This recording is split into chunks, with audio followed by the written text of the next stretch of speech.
నమస్తే మాస్టర్స్. ప్రతి ఒక్కరూ కూడా లైక్ చేయండి. ఇది ఎంతో అద్భుతమైన రామాయణ గాథ. దానికి మనం విన్న తర్వాత ఒక్క లైక్ చేయడంలో మనం తీసుకున్న సమాచారానికి కృతజ్ఞతాభావం అంతే. Okay masters. రామకథ రసవాహినిలో అర్ధాంగిని సీత 11వ పార్ట్. రాముడు తల ఎత్తి చూడక ఎవ్వరితోని మాట్లాడక సీత అంతఃపురమునకు వెళ్ళుచున్నాడు. కైకేయి మందిరమును ఏమి జరిగినదో తెలియని సీతాదేవి పట్టాభిషేక గడియలు సమీపింపచున్నాయే, ఇంకా రాముడు ఎందుకు రాలేదని ద్వారములు చూచుండెను. ఉపవాస వ్రతములు పూర్తి చేసి గంధ పుష్పాదులు చేతపట్టుకొని రాముడు ఎప్పుడెప్పుడు వచ్చనా అని ఆమె ఊవిళ్ళూర్చున్నది. ఆమెతో పాటు అంతఃపురంలో ఉన్న అందరూ సంతోషంతో వాళ్లాడుచున్నారు.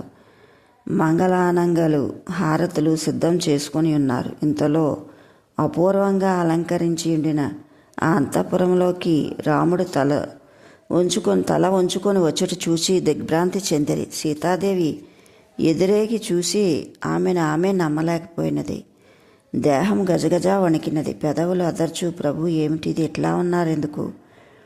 ఈనాడు బృహస్పతి దేవతాంకితమైన దినమని చెప్పితిరి కదా, శుభకరమైన దినమని, పుష్యమి నక్షత్రంలో మీ యువరాజ్య అభిషేకమని బ్రాహ్మణోత్తములు చెప్పిరి కదా. మీ దివ్య సుందర విగ్రహమునకు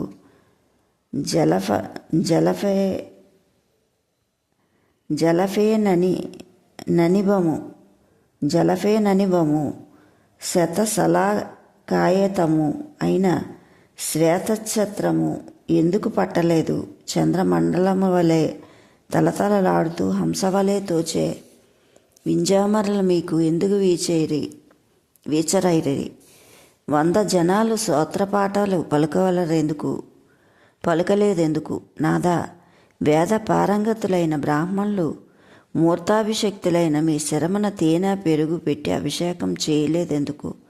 మంత్రులు సామంతులు శ్రేణిముఖ్యులు మీ వెంట నడిచి రాలేదేమి? నీలమేఘం నేల మీద నడుచుచున్నదో కాక నల్లకొండ కదిలిపోతున్నదో అన్నట్టు కనిపించే శృతుంజయమను మదపుటేనుగు మీ ముందు నడిచి రాలేదెందుకని సీతాదేవి ప్రశ్నల వర్షం కురిపించుటచే రాముడు ఏమీ చేయుటకు తోచక అంత సులభంగా చెప్పినట్లు విషయం కానందుకన్నా లోనికి వెళ్ళి సీతను దగ్గరకు చేర్చుకొని, సీతా పూజ్యపాదులు మా నాన్నగారు నన్ను ఇదే ముహూర్తంలో అరణ్యంనకు పంపుటకు నిశ్చయించుకున్నారు కాన ఇప్పుడే పితృ ఆజ్ఞ పరిపాలన కావించవలసి ఉన్నది అని చెప్పాను. సీతకు ఆ మాటలు నమ్మరానివై తోచెను. కారణం చెప్పక విషయం మాత్రమే చెప్పుడుచే సీతాదేవి, నాదా, అరణ్యములకు పంపునట్టు అపరాధం తామేమి చేసిదిరే? ధర్మాత్ముడైన దశరథుడు నిష్కారణంగా అట్టి ఆజ్ఞను విధించడు కదా, తామును అట్టి అపరాధం చేయరు కదా. అట్టి తరి మీరు వనవాసం చేయటంలో అంతర్ధానమేమి అని ప్రశ్నించగానే రాముడు చిరునవ్వుతో, సీత, పూర్వం ఒకప్పుడు నా తల్లి అయిన కైకేయీదేవి మా తండ్రికి 2 వరములు ఇచ్చారట. అవి ఆయన ఇంతవరకు చెల్లించలేదు. ఆమె ఏమీ కోరలేదు. నేడు ఈమె ఈ 2 వరములు కోరుటలో ఒకటి భరతుడికి పట్టాభిషేకం చేయవలననియు, రెండవది నన్ను జటావల్కం ధరించి 14 సంవత్సరముల వనవాసం చేయవలననియు కోరినది. మా తండ్రి పరమ ధార్మికుడు, ఆడిన మాట తప్పనివాడు. అందువలన తల ఒగ్గినాను. కానా నిన్ను చూచి వెళ్ళవలనని ఇక్కడికి వచ్చి తిని అన్నారు. సీత, నీవు మహాపూజ్యమైన వంశంలో జన్మిందివి. నీవు సమస్త ధర్మములు తెలిసిన దానివి. పరమ ధర్మవేత్త జ్ఞాని అయిన జనక మహారాజు మీ తండ్రి. నీవు ధర్మాచరణివి. నేను ఈనాడే అడవులకు వెళ్ళవలసి ఉన్నది. పరంపరాగతమైన ఈ రాజ్యాన్ని దశరథ మహారాజు భరతుడికి ఇచ్చివేశను. ఇక ఈ దేశానికి భరతుడు ప్రభు. పట్టాభిషేకం అయిన వెంటనే అతను నీకు నమస్కరించుటకై వచ్చును. నీవు నా తమ్ముడి మీద ఎదుట నన్ను గురించి శ్లాఘించుటక లేక నన్ను ఇట్లు అరణ్యముకు పంపెను అన్న దుఃఖంతో అతన్ని తోలనాట జరగరాదు. రాజులు తమను ఆరాధించిన సేవించిన వారినే మెచ్చుకుందురు. కనుక నీవు నన్ను వర్ణించటం కానీ అతన్ని తిరస్కరించట కానీ చేయకూడదు. దేహరీతిగా నాకు తమ్ముడు, నీకు మరిది, అయితే స్థానరీతిగా నీకు నాకు ప్రభువే భరతుడు. అట్టి ప్రభువునకు తగిన గౌరవం నీవు అందించు. భరతునకు అప్రియమయ్యే విధంగా మెలగవద్దు. ఓ కళ్యాణి, నీవు భరతునికే కాక వృద్ధుడైన దశరథుడిని అతని ఆజ్ఞ శిరసావించి నడుచుకో. నా వియోగంలో కుమిలిపోతున్న తల్లి కౌసల్యకు తగిన రీతిగా సేవలు సలిపి ఆమె దుఃఖం నుండి వేరు చేయుటకు తగినట్లు చూసుకో. మిగిలిన ఇరువురు తల్లులు అనగా కైకేయి, సుమిత్రులు నన్ను ఒకే రీతిగా చూసిరి. కడకు వారి ఆజ్ఞలను కూడా నీవు జవదాటవద్దు. భరత శత్రుఘ్నులు నా ప్రాణ సమానులు.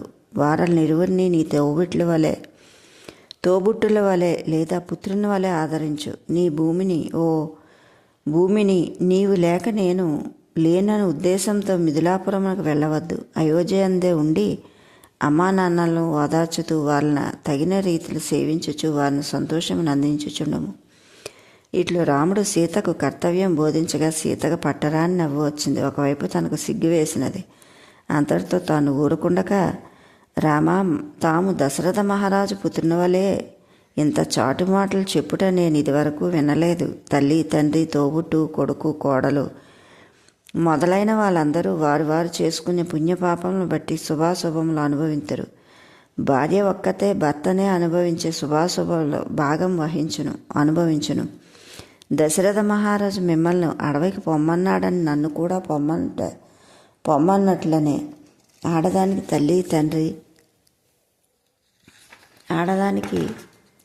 తల్లి తండ్రి దైవము అన్నీ భర్తే.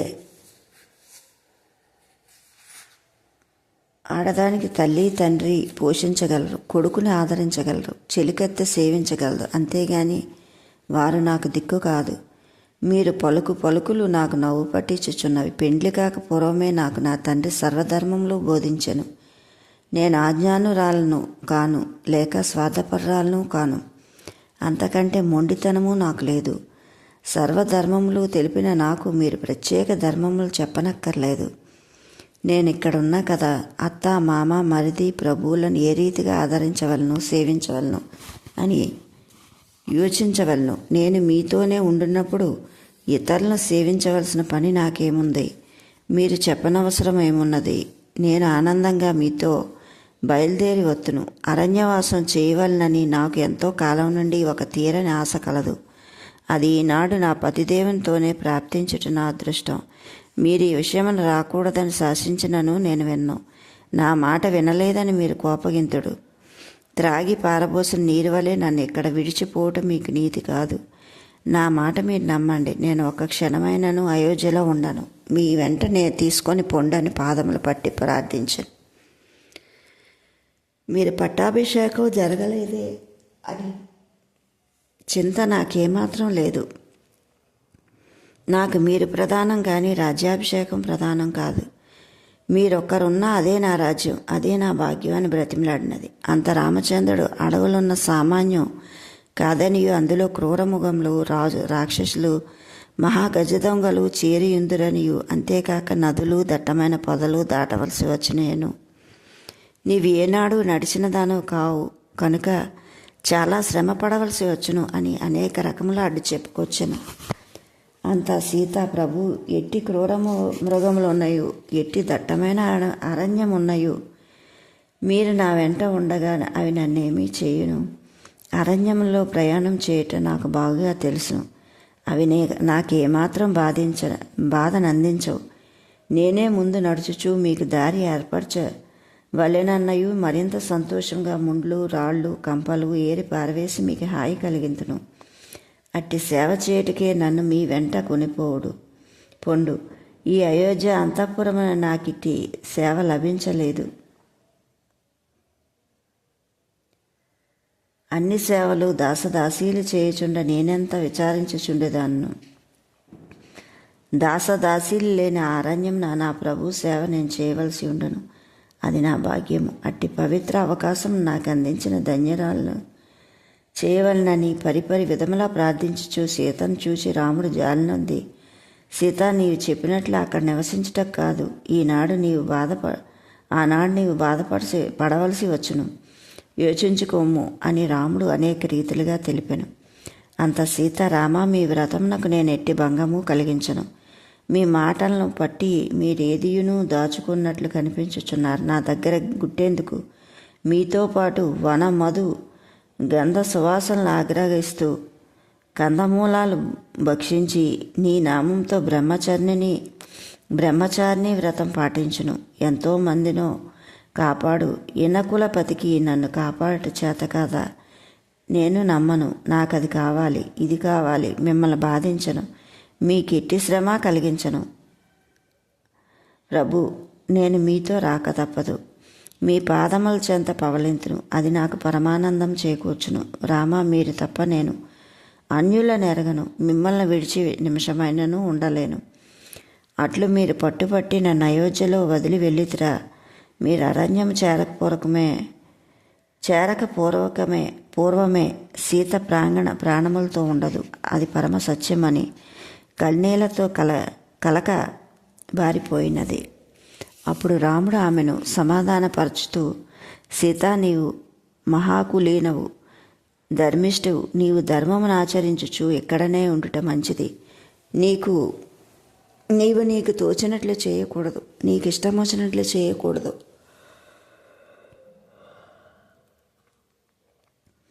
నీకు ఇష్టం వచ్చినట్లు చేయుటకు స్వాతంత్రం లేదు. నేను చెప్పినట్లు నివసించవలసి ఉంది. కాన నీవికి ఈ ఆలోచనలు వదలము. నీ మంచికే నేను చెప్తున్నాను. నిన్ను భరించటము నాకు అతి భారము. పెద్ద పెద్ద కొండల నుంచి జారిపడే సెలయేళ్ళు, కొండగుహాల్లో నివసించు క్రూర మృగములు, గర్జనలు మహాభయంకరంగా ఉండను. సింహ శార్దూలాది మృగములు విచ్చలవిడిగా సంచరించును. నదులు దాటిపోవలసి వచ్చును. పెద్ద పెద్ద గుండ్లు, బండలు దుమ్మకవలసి ఉండును. ఇటు ఇబ్బందులేని యోచించియే నీకు ఇంత గట్టిగా చెప్పవలసి వచ్చినది. జటలు ధరించి వల్కాలు కట్టుకొని ఋషులు జీవితం గడపవలసి ఉండును. మేము సంధ్యావందనములు ఆచరించే వేళ నీకెట్టి అపాయములైనా సంభవించవచ్చును. మేము ఎట్టి ఆపదలందు నీ నామము వేడమన్నది నీకు బాగానే తెలియదు. నీ సమయం ఎట్లుండునో చెప్పలేము అని రాముడు అనేక రకముల భయపెట్టుటకు సీత ఏమాత్రం విరవక, రామ, పల్లెపడుచులకు, శాస్త్రహీనులకు, అజ్ఞాన జడబద్దులకు చెప్పినట్లు నాకు చెప్పనక్కర్లేదు. నీ శక్తి సామర్థ్యాలు నేను బాగా ఎరుగుదును. మీకు చేతకానిదంటూ ఈ లోకం నందే కాదు, 14 లోకంలోనూ లేదు. అట్టి మీరు నా వెంటుండా నాకు భయం ఎందుకు? పోనీ నేను ఏ క్రూర మృగముల నోటినో పడితినన్న తమ సన్నిధిలో ఆనందంగా ప్రాణములు వీడ్చుటకు నేను సిద్ధము. కానీ మీరు లేని జీవితాన్ని నేను అంగీకరించలేను. నాకు ఇష్టం వచ్చినట్లు చేయటంలో అధికారం లేదని అంటేరి. ఇది మీకు తెలిసి చెప్పితురో లేక నన్ను మోసపుచ్చుటకు ఆడిన మాటలో నాకు అర్థమవుటలేదు. మీకు ఏ హక్కులు ఉన్నాయో అన్ని హక్కులు నాకు ఉన్నవి. నేను అర్ధాంగిని. దేహంలో సగభాగం నా హక్కు. నా దేహంలో సగభాగం మీ హక్కు. అంతేకాని మీరు స్వతంత్రులు కాదు, నాకు నేను స్వతంత్రురాలను కాను. నా విషయమున నాకంతటి అధికారం కలదు. అయితే నేను అధికారమును పట్టి వాదించటలేదు. నీ అండదండలు కోరి అడుగుచున్న మాటలు అని గట్టిగా పలికెను. సీత పలుకులకు రాముడు మరింత గట్టిగా, సీత, నీ వాక్కులు విషయముల్లో చిక్కులు పడుచున్నవి. నేను అరణ్యమునకు వెళ్ళుట చేత వృద్ధురాలైన నా తల్లిదండ్రులు నా కొరకై విలపించుచుందురు. అట్టి సమయమున నీ అత్తమామల మనసును కనిపెట్టి వాళ్లకు తగిన సేవ చేయొచ్చు ధైర్యం తెలుపుతూ ఉండుట నీ కర్తవ్యం. సమయమున పట్టి మెలుగుట మంచిది. వారల చెంత నుండి వారిని సేవించు, అదే నాకు ఆనందమని రాముడు నిర్ధారణ చేసినట్లు శాసించెను. అందుకు సీత చిరునవ్వు నవ్వి, రామ, కన్న కొడుక్కే అమ్మ నాన్నలు కఠిన దుఃఖముంచిన తన పట్టే బల్లూక పట్టుగా భావించి సర్వస్వము త్యజించి అడవుకు వెళ్ళుచుండా పరాయి ఇంటి నుంచి వచ్చిన కోడలు అత్తమామలు ఓదార్చుట్లో ఎంత బాధ్యత ఉండునో మీరే యోచించుడు.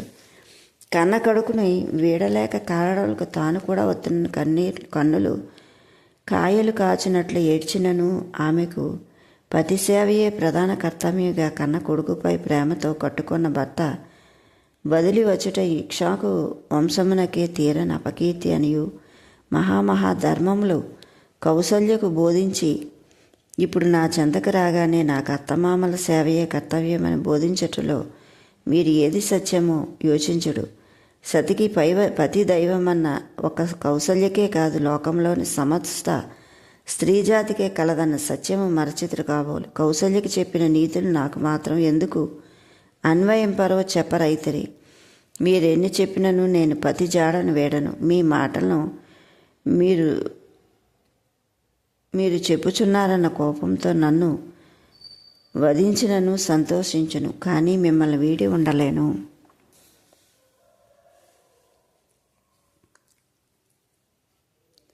రామచంద్ర, మీరు వనవాసమును చేతులని చెప్పిన తోడనే నా చిన్ననాటి విషయం నాకు తలపు వచ్చి ఎంత పొంగితునో అని మీకు తెలియదు. నా పెండ్లి కాక పూర్వము మా తల్లి వడిలో కూర్చున్న సీతకి ఎట్టి భర్త రాగలడు. నా తల్లి మహాసాధ్వీమణి. నా తల్లికి అట్టి సద్గుణ సంపన్నుడు చిక్కునో లేదో అని నా తల నిమురుచూ యోచించుచుండ ఒకనొక తాపసాంగ అంతఃపురంకి వచ్చి అమ్మను చూడగోరుతున్నారని దాసి వచ్చి తెలుపగానే అమ్మ నన్ను పక్కకు తీసి లేచి వెళ్ళాను. అప్పుడే నేను కూడా అమ్మతో వెళ్ళితిని. ఆ తాపసాంగనకు నా తల్లి నమస్కరించి నన్ను కూడా నమస్కరించమని కోరాను. అమ్మ ఆజ్ఞను శిరసావించి నమస్కరించగా ఆ తాపసాంగన నన్ను మనసారా చూసి, అమ్మ మీ బిడ్డ పతితో వనవాసం చేయనని చెప్పాను. అంత మా తల్లి పెండ్లియే కాలేదు, పతితో వెల్లుటెక్కట అని పక్కున నవ్వగా, కాదు పెండ్లి అయిన తర్వాత పతితో కొంతకాలము వనవాసములందు నివసించవచ్చును అని గట్టిగా చెప్పి వెళ్ళాను. ఆనాటి మొదలు నేటి వరకు పతితో వనములకు వెళ్ళుట ఎప్పుడా అని ఉవ్విళ్ళూర్చున్నాను. అట్టి నా చిరకాల వాంఛ నెరవేర్చి నన్ను ఆనందపెట్టుడు అని పాదములపై పడి ప్రార్థించాను. Okay masters, like, share, subscribe. Thank you.